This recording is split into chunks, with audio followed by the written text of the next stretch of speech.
Have you ever wondered what a real-life Shakespearean tragedy looks like? Forget Romeo and Juliet for a moment.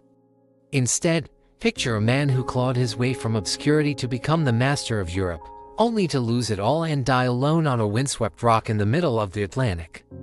This isn't a play, it's the staggering, true story of Napoleon Bonaparte. Our story begins not in a palace, but on the rugged island of Corsica. A young, ambitious, and often overlooked Napoleon arrives in France, a country boiling with revolutionary fervor. He's an outsider with a thick accent, mocked by the aristocratic elite. But in the chaos of revolution, old rules are broken, and talent, raw and ruthless, finds its chance to shine. This is our Act 1. The unlikely hero, fueled by an insatiable hunger for glory, emerges from the shadows. He sees the ladder of power and decides he's not just going to climb it, he's going to leap his way to the top. Through a series of dazzling military victories, Napoleon becomes the talk of France. At Toulon, he turns a losing siege into a decisive victory. In Italy, his small, ragged army crushes larger forces. He's not just a general, he's a master of psychology, a whirlwind of energy who inspires fanatical devotion in his soldiers. They see him sharing their hardships, leading from the front. To them, he isn't just a commander, he's a symbol of the new France, where merit, not birth, determines a man's worth.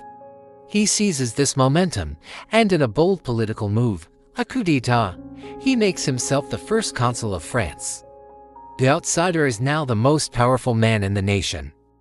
The stage is set, the audience is captivated, and the hero's ascent seems unstoppable. Act 2 opens with Napoleon at the zenith of his power.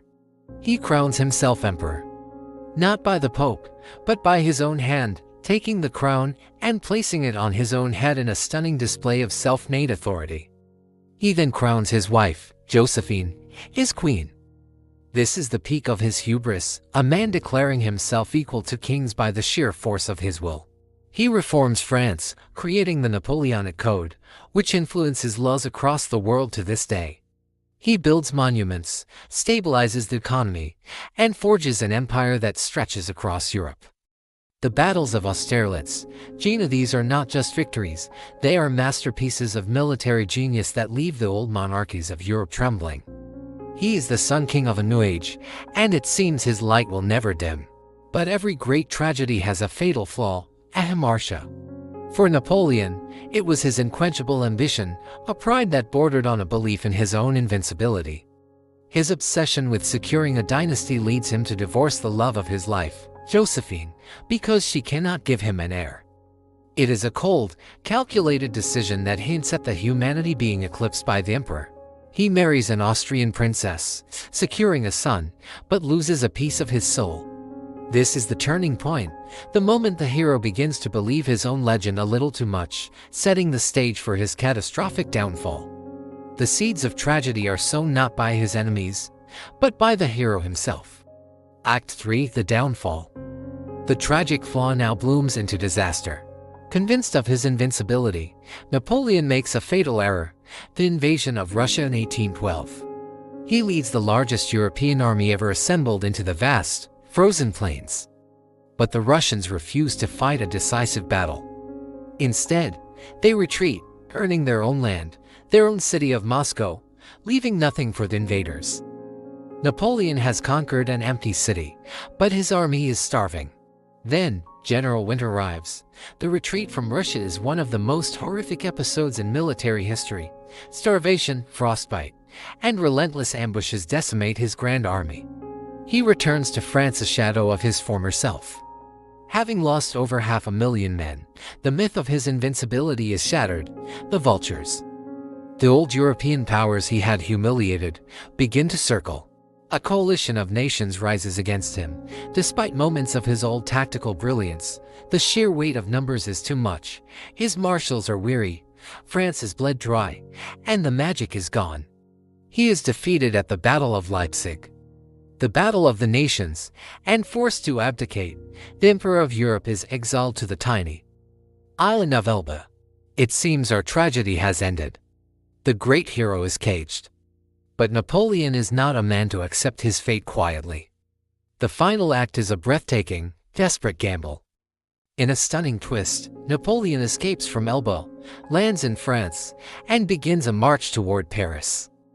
The soldiers sent to arrest him, upon seeing their old emperor, throw down their arms and chant Vive l'Empire. He reclaims his throne without a single shot fired. This period, known as the 100 Days, is his final, defiant roar, but Europe will not tolerate his return. They declare him an outlaw. And once more, the armies gather. It all comes down to one final day, one last battle, Waterloo. On a muddy field in Belgium, Napoleon faces the British under the Duke of Wellington and the Prussians under Blücher. It is a brutal, bloody clash of titans. For a moment, it seems he might just pull off the impossible one last time. But fate, and a series of tactical errors, turn against him. The arrival of the Prussian army seals his doom. The Imperial Guard, his invincible veterans, make their last stand and are broken. The dream is over. Napoleon's empire, his ambition, his glory, all of it dissolves on that bloody field. The final scene is the most tragic of all. There's no glorious death in battle for our hero. Instead, he's exiled again, this time to St. Helena, a remote, volcanic island in the South Atlantic, thousands of miles from anywhere.